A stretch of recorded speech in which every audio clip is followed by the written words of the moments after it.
Okay, Barrett, there you are. You're not on just yet. They can hear you, but you're not on just yet. I'm gonna show you a little intro real quick. Cool.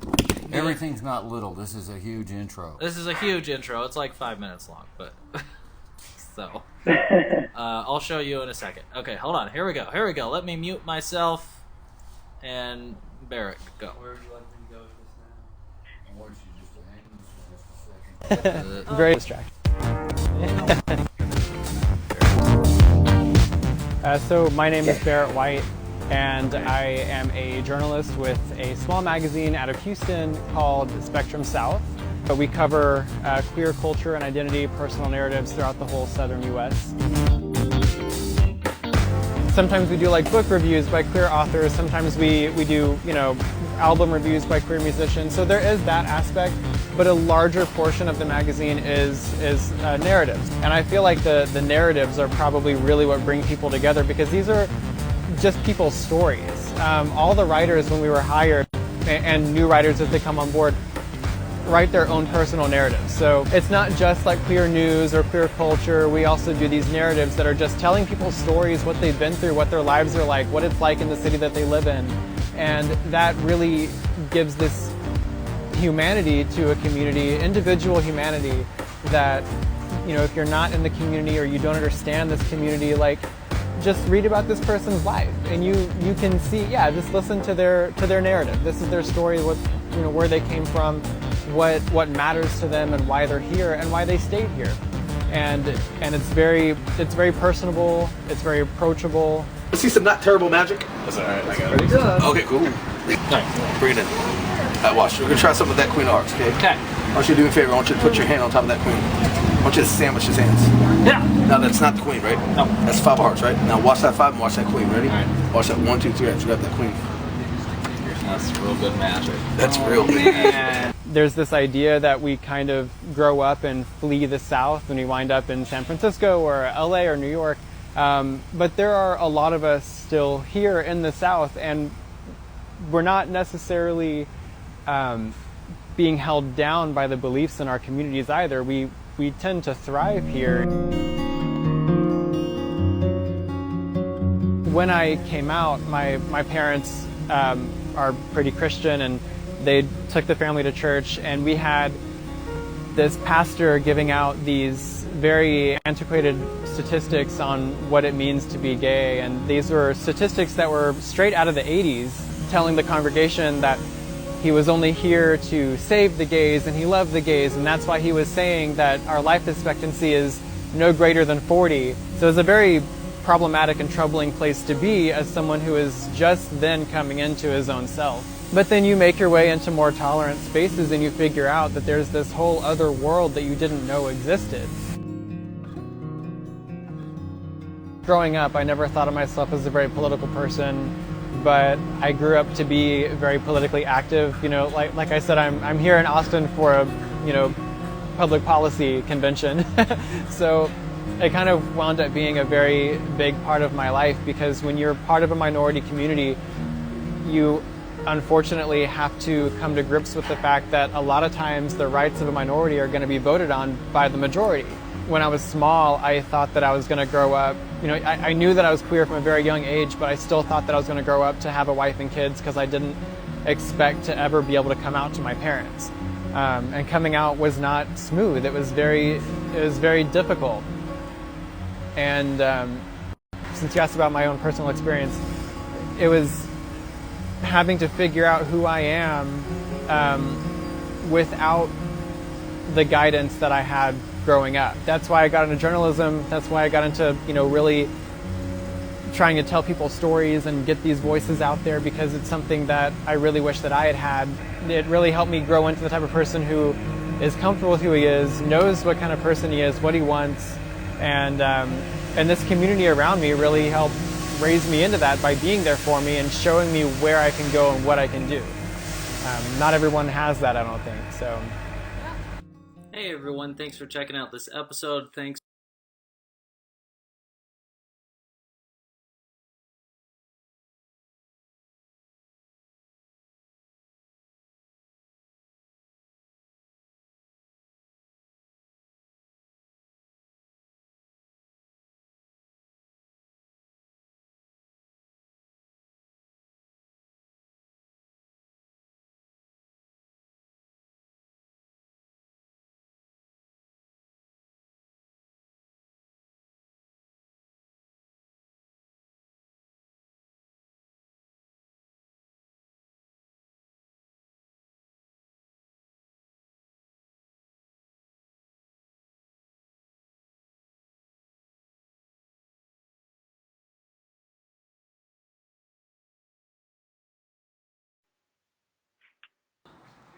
Okay, there we go. So here's Barrett. I'm fixing up the. I know you don't have to keep shouting at me. I'm working on it. Okay. This is so professional, y'all. Okay, here we go. We got Barrett. We got Cam. Bam. Look at that. All right. Well, thanks for joining me. I think they can hear you. I don't know. Can people hear me? I don't know. Can people hear me? Maybe? Oh, where are the questions? Oh, let's put this over here. There we go. Okay. Are we good, Fudge? I got my dad's watching in the background. John says, love it. Probably talking about the documentary. Okay, so for those... this is good work. Mr. Barrett White. Oh, and thank you. We had fun. We had some good slow-mo shots. I'm virtually sending you some hand sanitizer. So here you go. There you go. I accept it. Thank you. In Houston, so. Oh, yours is in a cooler bottle. Mine's lavender scented though. This is what Bath and Body Works deems the scent of the ocean, whatever that is. So mostly garbage, probably. Not enough salt and fish, okay. But it smells fine. All right. Well, thanks for joining me. You're our first Skype-in kind of quarantine-y guest. Last week we had the mayor, and he was able to actually sit next to us, but can't do that anymore. So this is kind of cool. Hey Barrett, how you doing? That was a great little film. When did y'all film that? It was like 2 years ago, something like that. Yeah, I think it was 2018. What's all? Oh, good. Cheryl says the sound is on, so we can hear everybody. What's all changed? What's different for you? Since 2018? Yeah. Okay. Well, I still do the same work that I did before. Since I was prepping on Skype here, I didn't actually see the intro video. Was it just the full? Yeah, it was just the full video. The thing. I mean, I'm sure you haven't watched it since it came out, but you're over there. You're looking good in slow mo. Talking about your dog. You're standing in front of the White House. That kind of thing. Now, were you doing the card tricks? No, he wasn't doing the card tricks. That was a random street magician. Okay, because I didn't know if you could break into some card tricks on air. That'd be kind of cool. No, that's not one of my talents, unfortunately. Anyway, quit interrupting him. He's trying to describe himself. Sorry. Jeez. No, it's cool. So I actually do pretty much the same thing. I mean, in the video, I think I kind of went over my job, but I do like the same work now. So I guess the difference is that I don't remember if I was working with Pride Houston yet at the time, but I work with Pride Houston now.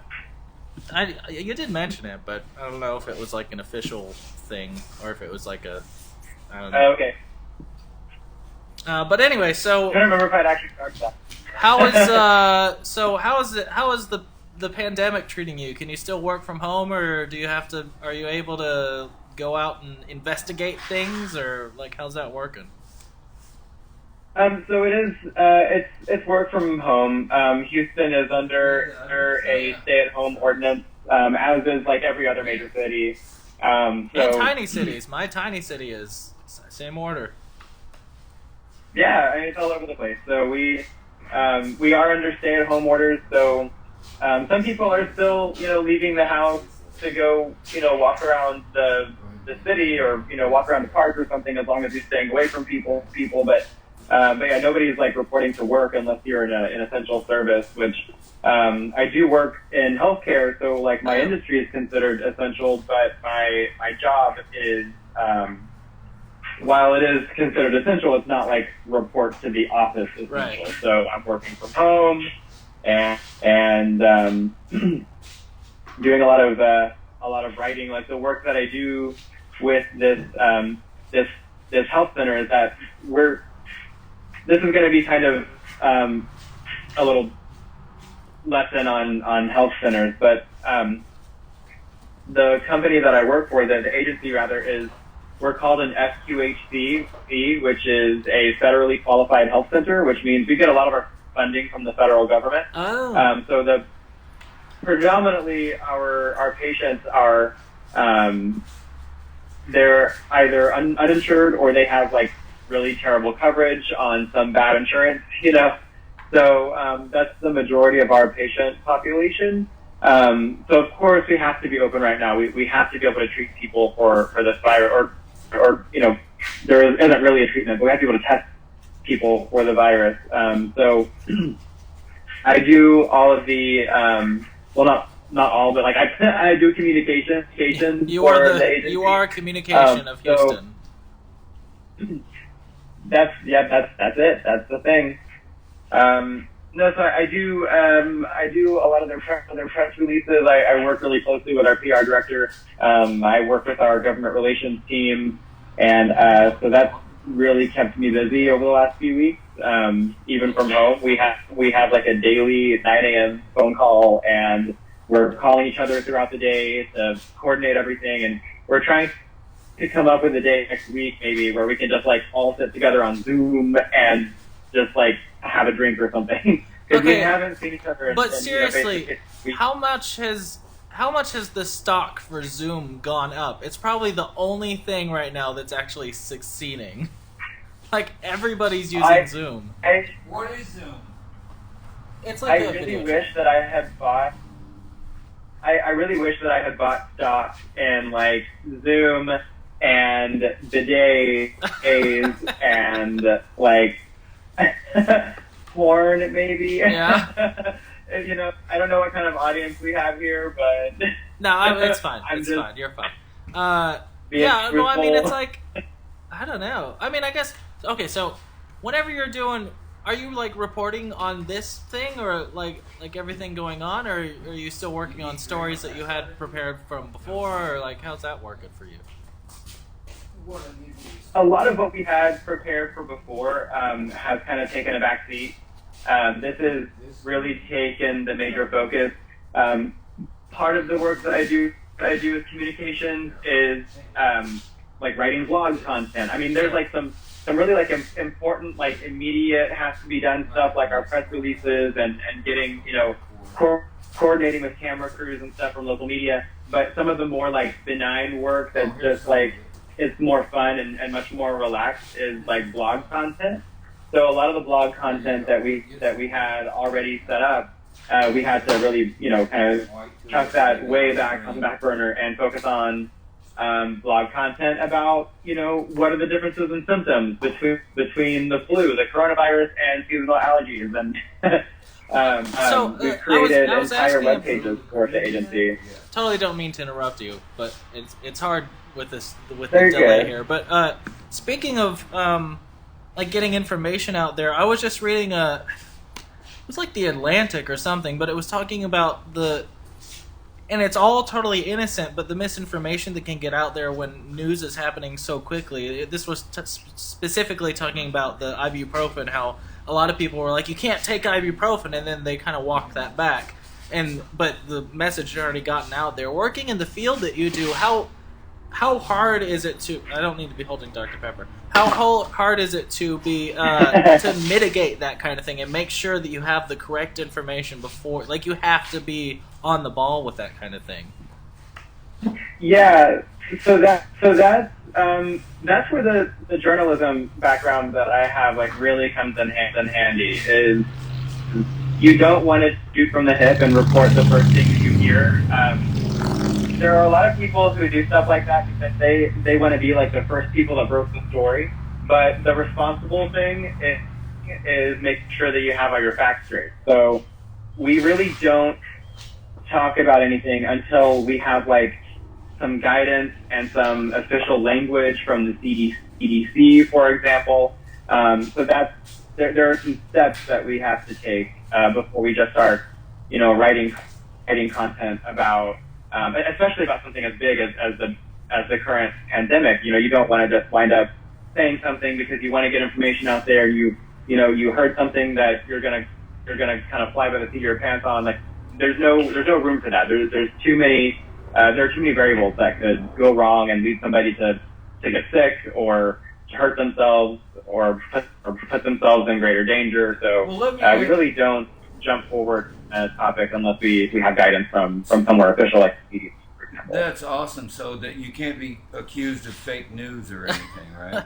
I mean, I'm sure they probably still are, but Because sometimes I get phone calls from people, and they'll be like, giving misinformation, clear propaganda, and I don't want to embarrass anybody, because they fell for it. They'll be saying stuff like, "Oh, I bet it's 5G that's doing all this kind of stuff. That it's just everywhere. And it's creating the virus." Or something. But so I'll say, Cameron, check this on FOZcheck.org.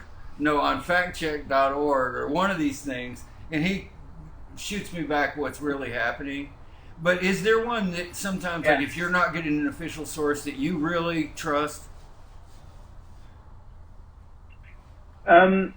If I can find multiple, and I never go with just one source unless it's the CDC. If the CDC is not reporting on it, I'm already hesitant to say anything about it. But I might take a chance and release information that I'm reading if I can verify that it's being reported by multiple reputable sources, not just one. That's awesome. That's good. No, I mean, and especially, this was already... this was already a problem that was, pretty bad, especially in the world of journalism and fake news and the social media. But so now, things are moving, by the hour. I can't imagine how stressful that is for you to just be come on, guys. We need stuff that's we know is true. We don't have time to mess around. We need to know exactly what to trust instead of everybody acting on something that isn't true. So I don't know if the government's going to create one website or something for everybody to go to, or can anybody go to the CDC? Yeah, everyone website. Anyone can go to the CDC website. It's just people don't trust it. Anybody can access the CDC's page. Yeah.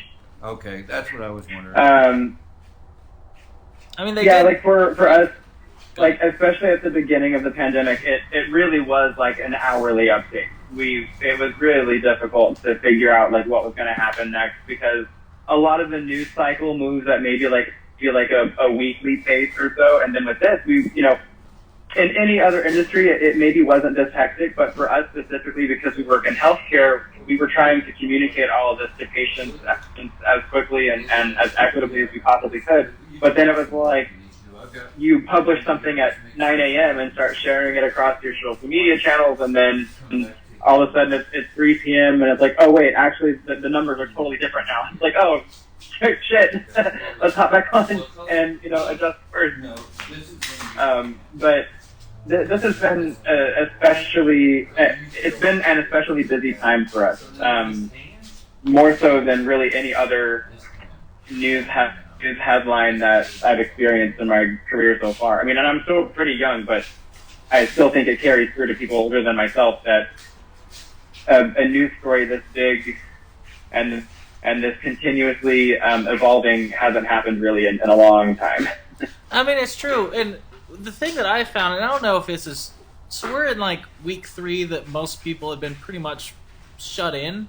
I know the first couple of weeks have been, everyone's going stir-crazy, but it felt like it just dragged on. I feel like this third week... This is obviously anecdotal. I feel like this third week we finally started getting into our routine, we have our supplies, and, there hasn't been really a big update in a while. We got toilet paper just the other day, so it's been great.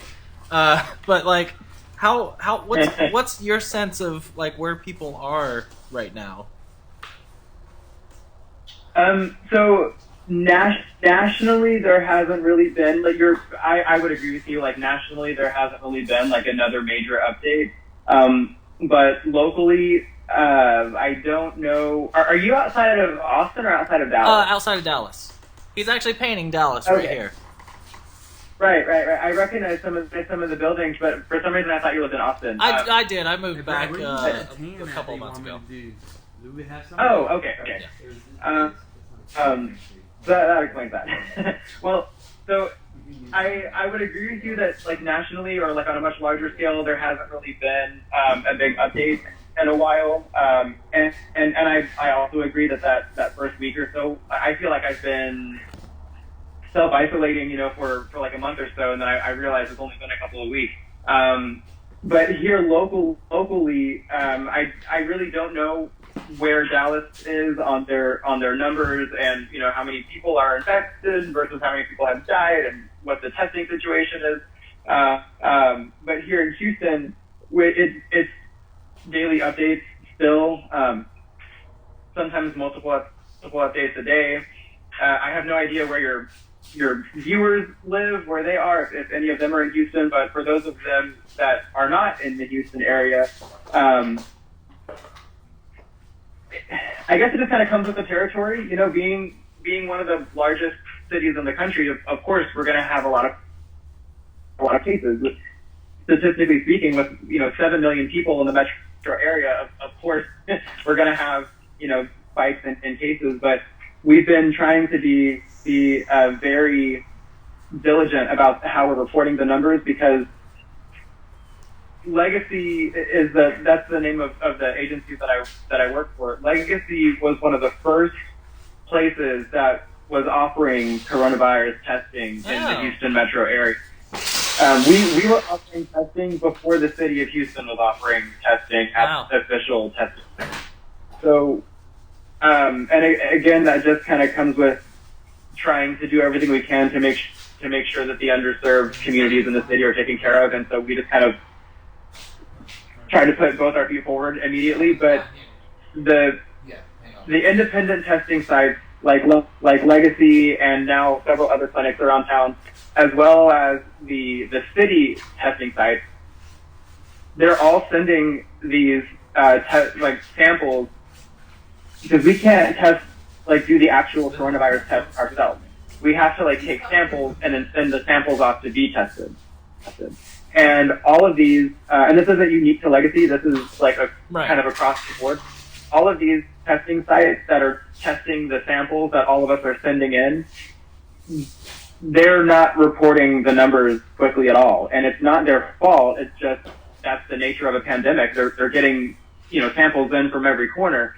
So we expected for there to be a backlog. We knew that there would be a backlog, and that's exactly what's happening.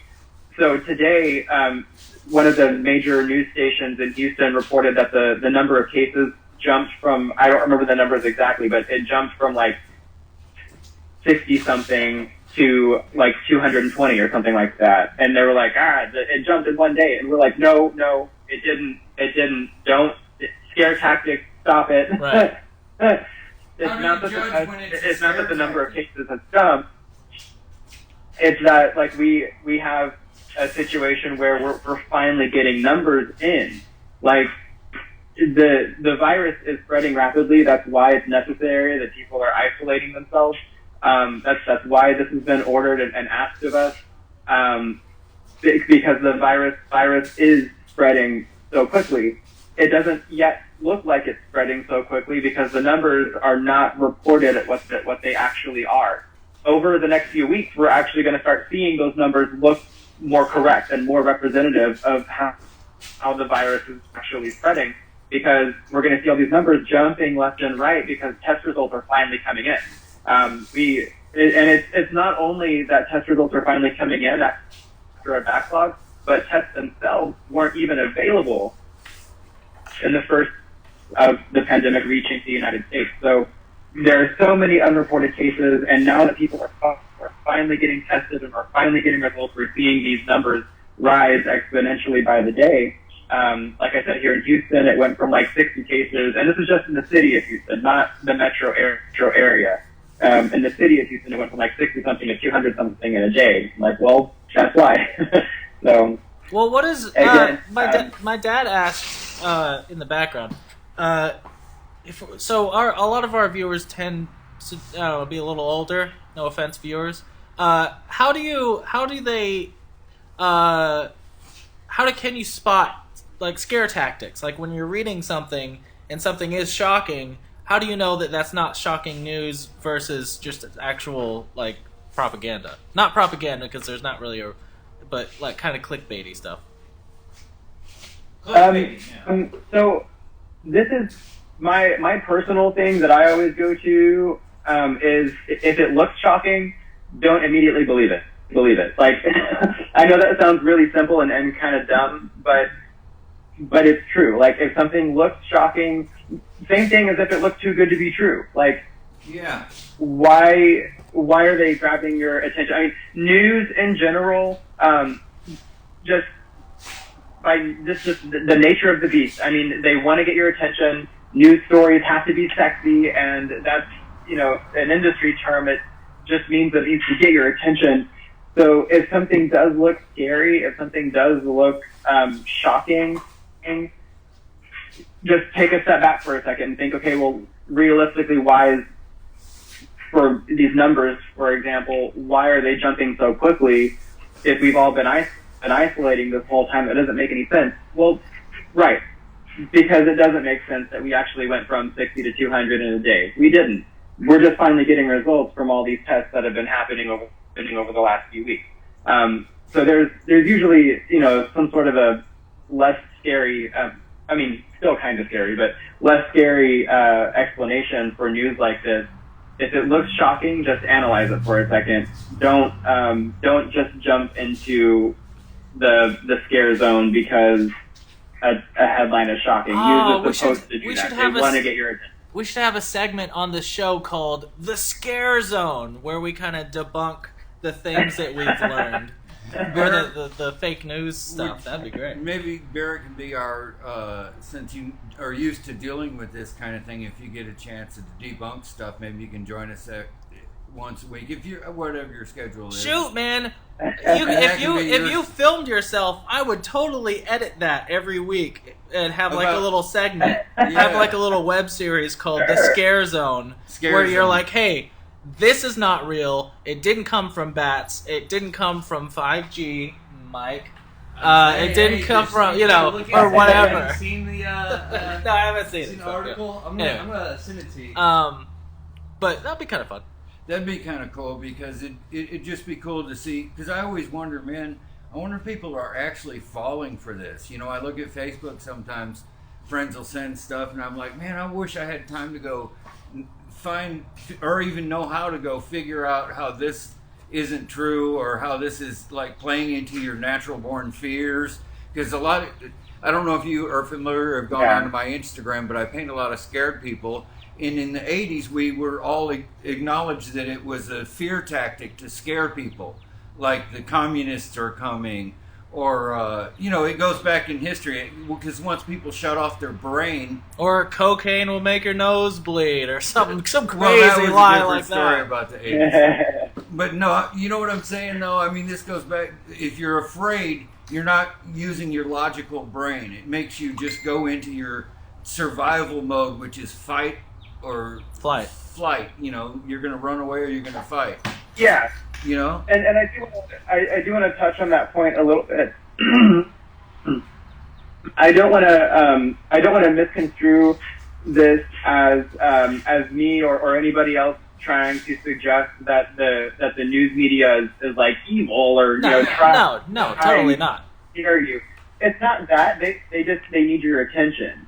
And it's an unfortunate byproduct of doing that is that sometimes in order to get your attention, it's something that's a little frightening, like numbers that kind of come out of nowhere, probably without an explanation of why they come out of nowhere. Well, not only that, there's a lot of times, and this isn't really corona related, but like a lot of times when there's some sort of breaking scientific discovery, like, oh, we found out that King Tut's right toe has the cure to bone marrow cancer or something. It's usually nothing that crazy shocking. It's just that to get to that headline, it's gone through so many levels and so many steps that it's disseminated until it's this big idea where the actual core scientific study might be like, oh yeah, for whatever reason, King Tut, it looked like his big toe had bone marrow cancer once and then it stopped. And that's about it. But Right. the lab itself yeah. has like a press guy that it has to go through, and then the press guy, it's reported to this one newspaper, Yeah. and then someone picks it up over here, and then it just gets disseminated to where it becomes it's a shell of what the actual news is. But that's just the way like word travels. It's not even the fault of the journalist or of anything. Yeah. And those of us who are ADD challenged, Yeah, and also, also never follow through on the final point. So we just see the headline, and then I go tell somebody at the grocery store about it. Oh, and they're hey, like, did you hear that that Goldfinger, when they were filming that James Bond movie, and Yeah, they covered stuff the like woman that. in gold, she died because of, that none of that Yeah. happened. So, it's just hard in this new environment because the information moves so fast. I'm at work all day, so I go back over and try to catch the news, or like if I'm lucky, I'll catch a good Dr. Fauci, what's his name? Fauci. Yeah, that guy, he talking to somebody, and he seems really cool. I like that guy a lot. He's very informative, but a professional doctor talking about it, and it adds a lot of credibility. Because, they're not really trying to get political. Yeah. Right. And Dr. Fauci's, you can listen to him.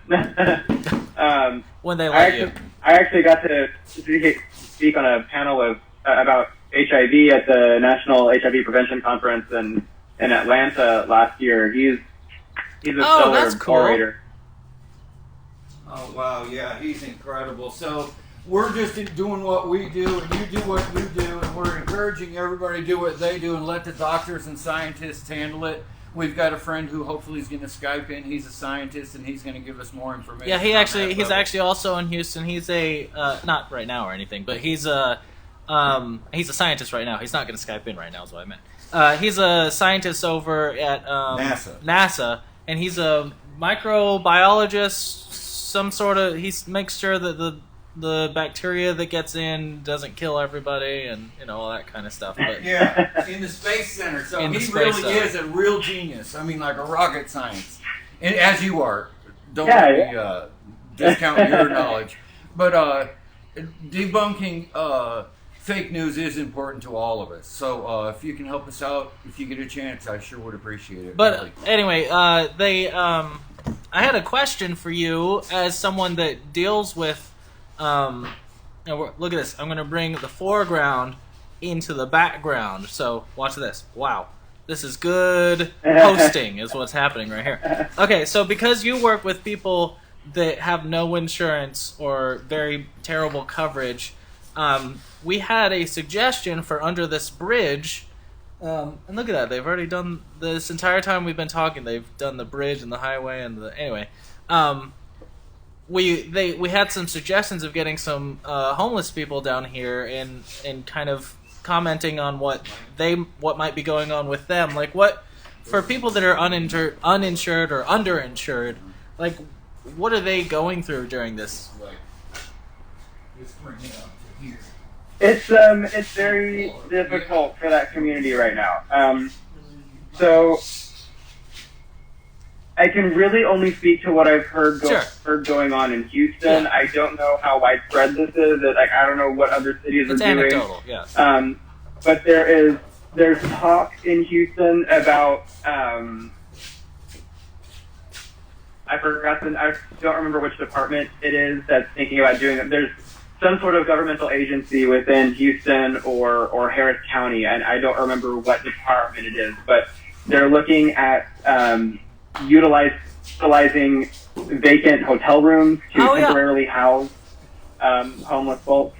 I think that's not unique to the Houston area. I think that's kind of going around widely. But so that's one thing. Obviously, like Legacy and other FQHCs in the Houston area, that's always a place that people can go for care. If you're uninsured or if you don't have money, I mean that's what FQHCs are for. That's why they exist, is so that people who don't have an income or who can't afford very much, typically FQHCs operate a couple different ways. You can go on a sliding scale, so they'll look at your income and determine how much they'll ask for you to pay, and it it could be different if you're making more money versus if you're making no money. And aside from sliding scale, there's also uncompensated care, which means that the patient wasn't able to pay. So that's where the government funds come from. That's what they're for. That's why it's a totally different designation than any other type of clinic. Really, is that federally qualified health centers use federal money to make up for the fact that a lot of patients may not be able to pay at all, including the homeless population. So even though there really isn't a way to treat COVID-19 right now, we can at least offer that we can test, we can verify whether or not you have COVID-19, we can potentially offer medications that, and I'm not speaking for Legacy. I mean, Right. community health centers in general. They can potentially offer medications that could help with your symptoms a little bit to just help you get through it. I mean, it's a virus; you got to stick it out. And if you're living on the streets, I don't know how quickly this program is supposed to work. Getting people into hotel rooms for the time being. So I have no idea how long that's supposed to take. But those are some of the things that are being done to help the homeless population. Is the hotel room kind of acquisition program and S2HCs and other community health clinics that may be doing testing and comfort treatment, for lack of a better term.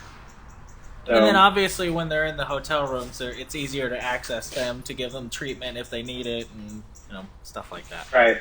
And heck, it might even give them a. I mean, and if someone does yeah. So I don't know. Do you guys have any other questions? Do you have any questions for the artists? Not to totally change the subject or anything, but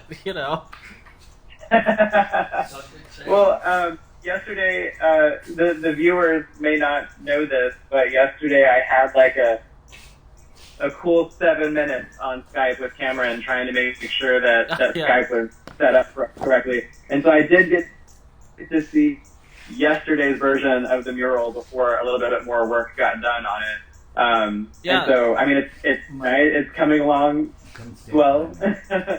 Is it going to be just like a still image of Dallas, or is it going to incorporate other skylines in there, or how is that? What's the end product going to look like? Like if you were to stand here in the center of my studio, and you look that way, you would see Dallas over there about 50 or 60 miles. You would drive upon this scene without the narrative that I put in there. Okay, and so these are highways we all take. And this one goes on a Route 67, which actually takes it from Dallas out into the country, okay? And that's how we take the back way through the country, where there's a cement plant and right past here on the next canvas. I've already thought about this all the way down, okay? Like, I could probably go for 1,000 feet with this. But just past here, the Dallas Zoo is over there, so the next mural I do is going to have a bunch of animals reacting to zoo animals and caregivers. That's going to be in there. The Texas Theater's in there, so I might do an Oswald thing in the Texas Theater, like he's hiding in there with the face mask. I don't know. No disrespect to the Kennedys, I apologize, but we all live with Oswald over here. It's a big thing. Anyway, so that might be in there. I'm hoping that during the week, I'll get some new ideas about what Oak Cliff, South Everyone Dallas feel is free all to about. suggest ideas using the hashtag Corona Canvas. You can sketch some stuff. You can take photos of yourself. You can do whatever. We'll throw it in there, because this is all just background. The real content comes from the little pieces that we put together and put in there that come from our brains, but also your brains. Yeah, it's fun if some of the viewers or you yourself have an idea. And throw it in there, and then I get to use it. And then when the thing goes on display after the pandemic is over, you'll be telling your friends, "Hey, look, there's my idea in there." I think that'd be just cool. You can do a selfie in front of your idea. you know. But so I'm going to keep painting until the pandemic is over, and then end up out in the country. I'm going to do a 360 unless we get out of here. But if it was 3 months, I could do a complete 360 of where I'm standing. I mean, he's doing 400 square feet today, so I think we'll be able to accomplish that. Yeah, but I'm saying as the 67 comes through these towns, I'm going to get over here to Alvarado, which isn't far, where they had a case early. Was it proven or they were just testing, you know? But they shut all the schools down. So, you know, as you follow this red car through the scene, he's going to be experiencing the same thing we're experiencing in that week. Okay? I'm going to put people on the beach because last week people were on the beach. I've got the sketch. Have I shown that? Yeah, I showed it earlier. But, so I'm going to just keep including stuff. And that's what's cool about a painting is that as the time changes, you can just go back and add something, or if it becomes irrelevant, you paint it out. You know, or if it becomes stupid. My first idea was really offensive to the large population of the country. That'd be bad. That happens often. I have to Lawson game and be like, hey, calm down. What's the second draft your here? Market. You know what I'm saying? But really, what we're painting for is this painting's supposed to look like Americana, so I'm going to paint from here what I see. And then by the time I get done with that, I'm going to go like in black light or something and put the pandemic in little bubbles all the way around the painting and show how it spread in the sky. So you can flip the switch and then it'll be suddenly a completely different painting. Yeah. So once it's in the museum or the art gallery... once it's in the museum. He's thinking a lot of himself right No, now. I'm just pushing forward so the museum people are like, light bulb! Like they came up with the idea. Yeah. Black light bulb. Yeah. Black light. Anyway. You gotta speak it into existence. Yeah. Yeah, so, yeah, exactly. You know, my wife used to tell me your words inform your actions. So if you speak about it, your body follows because your mind is in charge of your body. You know what I'm saying? That's heavy. I don't mean to go into philosophy corner here. But, that's next week's segment. Yeah, new segment. Yeah, exactly. So this is Mike and I sit around and talk about this kind of thing. But thanks for helping me get through that part of the painting because I listened to you and I barely had to think about it. And you know how a lot of times when you overthink things, you can screw them up? So while I was listening to you and all the information you were giving me, it really helped me just release my painting nature to the paintbrush. And I'm just kind of feeling it. So I sure appreciate you joining us today, really. He's not trying to hang you up or anything. No, but I've got to take a break because I'm exhausted. So if you guys want to keep talking, that's cool. I've got to go get something to drink and feed some animals. We have a lot of barn cats and 4 horses and several dogs. So we live out in the country. But thanks for joining us. I'll be back in a few minutes. Of course. I live in Houston is definitely not known for being dense at all. Houston is very sprawling, but I happen to live in like one of the more dense parts of the city. So my only animal is one dog. Aw. Well, so how is it I have a friend that's in New York, that's in Brooklyn, and he's got some previous health issues, so like he's super worried about it, but it's also super, super dense. I went and visited him like a year and a half ago or something, and it was really cool, but there were a lot of people, and I can't imagine, especially if you're living in like a really dense apartment that's like got really sad lighting in it, and like you can't go out onto the street without bumping into someone physically. Like how that's got to get in your head. I mean, I'm lucky I have 60 acres out here that I can just go relax in, and they are saying you can go out to trails, and because they know how important it is to clear your mind and stuff. But does it feel claustrophobic in a densely populated area? I'm gonna say yes and no. I mean, I know that kind of sounds like a non-answer. No, you're fine. It was a leading question. Anyway. So you are allowed to leave your house, and like you can go to the grocery store if you need to. You know, you can do these necessary things. Although the grocery store, like there's an H-E-B right down the block from where I live, and it's a city HEB. You know, it's got like the parking garage with like basket elevators to get into the grocery store. So you're amazing. like, it's a dense HEB. You know, so there's people all over the place. So what they've done at the store is they've put red stickers on the ground everywhere telling you like where you should stand to keep your distance from the person in front of you. And instead of doing like all the checkout lanes individually, they have all the checkout lanes open, but there's one line, and everyone gets in that big one line, and then they let you into each lane individually as they open up. So, I mean, anyway, you're allowed to do necessary things like go to the grocery store, or you can go to the park or whatever. The fun, I guess, is that in this time, nothing is open. So they're not like all of the bars and the clubs and the gyms, they've been closed the whole time. And then right now, over the last week or so, it's the restaurants and cafes and stuff, they're all doing takeout only or drive-through pickup. But since, you know, a lot of the stuff is closed, the trails, because I live in Montrose, and if you're not familiar with Houston, whoever is watching this, if you're not familiar with Houston, Montrose is like directly outside of downtown. It's like downtown where all of our most of the skyscrapers are, and then like Montrose and Midtown is right underneath it. So it's super cool and hip, and that's where I live is Montrose. What? It's super cool and hip. We used to go by. Oh, you can't. No, he can. But our family's all in Houston, so we've gone. Yeah. We are pretty familiar. Oh, cool, with cool. We used to buy so y'all know. I don't know.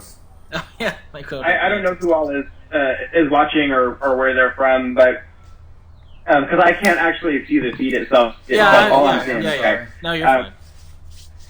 Anyway, we didn't mean to interrupt you, Barrett. No, you're good. You're good. The part of Montrose that I live in is like right up along it's like the northernmost part of the where the bayou flows into downtown and then out into the Houston Ship Channel. And all along that bayou is jogging trails and parks. It's like one long continuous jogging and biking trail that goes all the way through downtown and everything. And there are a bunch of parks along the way. And so I'm usually out there all the time anyway. Like I love to go ride my bike out there. I love to go jogging out there. So when all this stuff happened and the gym closed down, I was like, okay, well, I mean, I can't weightlift anymore, but I'll just go to the park and do some body move stuff and go home. Like no big deal. But that's what everybody did. Oh, sure. Because it's not just the gyms that are closed. You know, it's like everything is closed. So nobody's driving anywhere because there's nowhere to drive to. So everybody that lives in Montrose, which like I said is Houston's not very dense, but Montrose itself is. Montrose and downtown and Midtown are all very dense. So you have a lot of people living in this area, and so these bayou trails that are usually, I mean, you'll see people out there all the time, but it's like shoulder to shoulder now, and it's like this kind of defeats the purpose. Oh no! So I'm not even really going out to the trails anymore, except for what I can hope is like an off-peak hour, and then I'll kind of go out there and see what the traffic is, and if there aren't many people, or if I can reasonably, you know, distance myself from others, then I'll do that. So it does in a way feel a little bit claustrophobic, because it's like if I want to just make sure I'm not around other people, I got to stay in my apartment. But if I do go outside, you kind of are bumping into people because everyone wants to go get some sunlight, understandably. But because this is one of the denser parts of the city, when everyone's going outside, you're defeating the purpose of distancing yourself socially because everyone is out there at the same time. So now let me tell you how it is over here in the country. Because we ain't got no bars open. We only got 2 bars in the first place, And we ain't got no bowling alleys like you fancy people down in Houston. Hey, but we do have delivery beer and liquor. So but we got the delivery beer and the delivery liquor. So we're riding nice and high and tidy. Right down here. No, but I was out. We do have that. I was out just the I have to go out and get groceries for this old man, but because there's really nothing to do here in Burleson, which is where we're located, the home of Kelly Clarkson. So classy. I have family that used to live in Burleson. Oh wow, that's awesome. Have you ever been over here? Have you ever been over here? So it's a section of my family that I was estranged from growing up, and we've all reconnected. But they lived in Burleson for a long time, and now my grandparents, who were the ones that lived there, they now live in Bryan. My half sisters that were living with them during that time, one of them moved to Illinois, but the other one is living in Fort Worth, so she's still kind of in the area. Oh well, that's really fun. I'm sure your family probably, or that part of that family probably knows my dad's work. It's all over Burleson. Anyhow, because there's nothing to do, except for go to the grocery store. I mean, this is outside of a pandemic. Other than go to a grocery store or go to Chili's or something, it has not changed one bit. In fact, there's probably more traffic now because everyone is stressed and they're eating fast food, so that everyone's out doing that. But there's I keep seeing all these downtowns of L.A. and Dallas and New York, and it's barren and it looks like a wasteland kind of thing, and it's really cool looking. And I can't wait for all those movies to come out. But, I go into the country where there's nothing, it's business as usual. And part of that is because we still have a lot of deniers of the thing here, but a lot of it is there's also just nothing else to do anyway. So, it's not any different than it would be normally. Right, so we're lucky in that situation. But we're still trying to keep it calm because he's old and I am old and I'm in the danger zone. He's in the danger zone. And now, do you go out? This is one question I wanted to ask somebody new, and sing on your balcony like everybody does. I have not gone to sing on my balcony, but I did. So earlier today, actually, I posted something. I don't know, Cameron, since you're friends with me on social media, I don't know if you saw this, but yesterday I put something up on my story that was I speak 7 words of French, but despite that, I listen to a lot of French music. Because you have good taste. Anyway, I was doing that again today, just while I was catching up on some emails and stuff, and I was sitting on my balcony and waiting for it was raining today in Houston, and I was waiting for the rain to come through. And I had my speaker out there, and I had some French music playing, and someone was walking their dog on the sidewalk downstairs, and they were like, "Is that French?" And I was like, "What?" I've never had my neighbors interact with me other than cool. saying hello or something in the hallway, and just this woman downstairs was like, "Is that French?" I was like, "Did you shout out oui?" I didn't know how to answer. I was just like, "Yeah."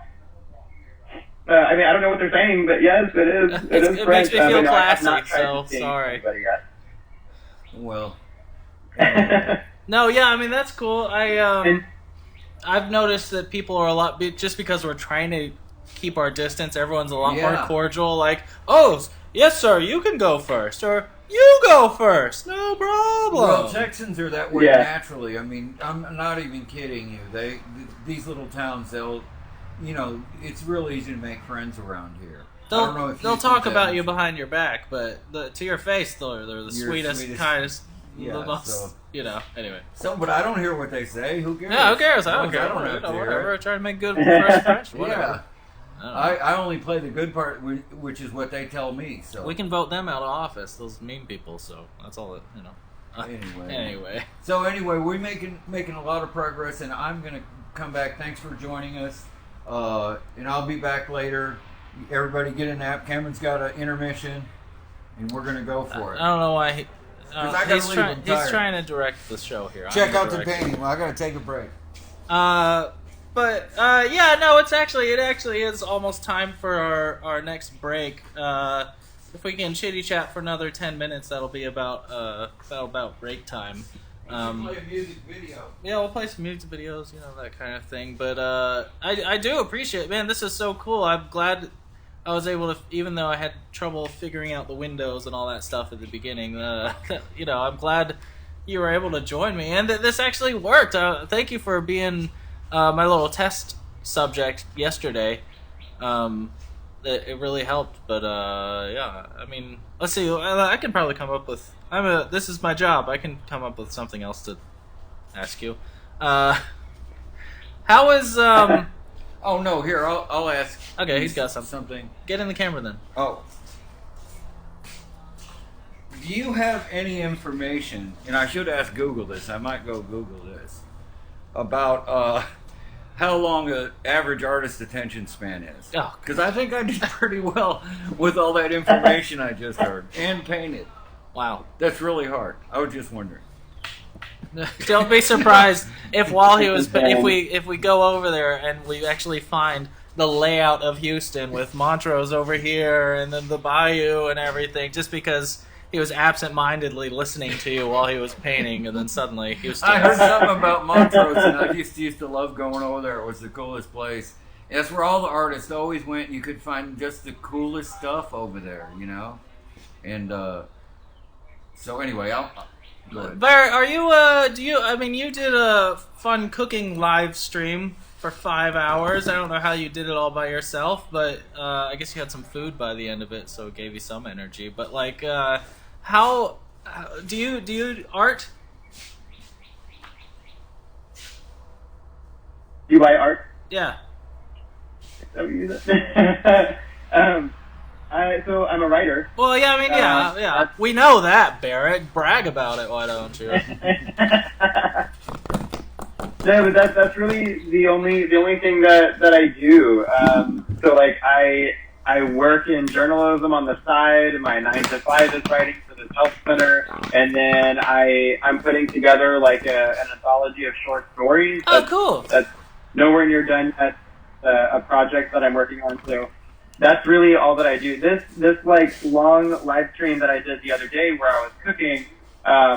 That was purely for fun. Right, it was just something that one of my friends suggested to me, because I had made some cakes on my Instagram story the day before, and people thought it was funny. They thought that it was a fun time. So one of my friends was like, "Hey, why don't you live stream baking something?" And I was like, "Well, the reason I made those cakes was because they were super easy. So if I live stream something, it's gotta be. I'm gonna make something that's difficult, because I don't know how to bake. I can cook just fine, but I cannot bake. So I was like, let me. I guess I'll bake something complicated and see if it comes out okay. So I started by streaming at 6:30. I was trying to make this really difficult French dessert, and there was math in the recipe. Oh. It was a mess. And then by the end of it, it did not look the way it was supposed to look. But I had a good time. So I guess that's all that matters. Give people something to do. There's never been more. Andy Warhol, love him or hate him, made a poignant point that everyone gets their 15 minutes of fame, and it is never more true than now. Because everybody and their dog is live streaming. If they are trying to put out some entertainment. That's why I wanted to jazz it up with. I have a pre-show and I have more painting stuff here, But well, that goes back to everybody doing what they do. Everyone does what We're just all trying not to lose our minds. We're all so stressed out all the time, and we're stuck at home. I think the psychology of it is that it's not even so much that we're stuck at home, it's that we're not allowed to go out, so we don't have the option to leave if we wanted to. It's more that we're all children at heart, so we're all just like, I want to do the thing, and you say I can't do the thing, so I'm going to be mad about it. It's stupid psychology, but it's true. Yeah, those baby boomers. Those boomers. He can say that now. He just last week he found out that he's 1 year short of being a boomer, so he's actually Gen X. Gen Xer. Wow. I was wondering why I like Nirvana so much. He was wondering why he liked Obama so much. is No, what he Nirvana. Says. Oh, Nirvana. Well, that same thing. I mean, why not? Program. Both thing. I'm like, this is not my wheelhouse here, but I love it. And it turns out it's right in my wheelhouse, according to Spotify. According to Spotify, he's a Gen Xer. I'm a Gen Xer. They already figured it out before I did. Anyway, well, thank you for being in your map room. Yeah, that was cool. You look like a real journalist, even with your knee up in the shot. If Oh yeah, I have one foot on my desk and the other knee up here. So well, word to the wise, if you get on CNN, probably don't do that. But maybe they would like it. Maybe this is how the future of journalism will be. This is how professional, atmosphere will be, because we're just so used to all being Skyping each other, and getting news done that way. That's a good idea, really.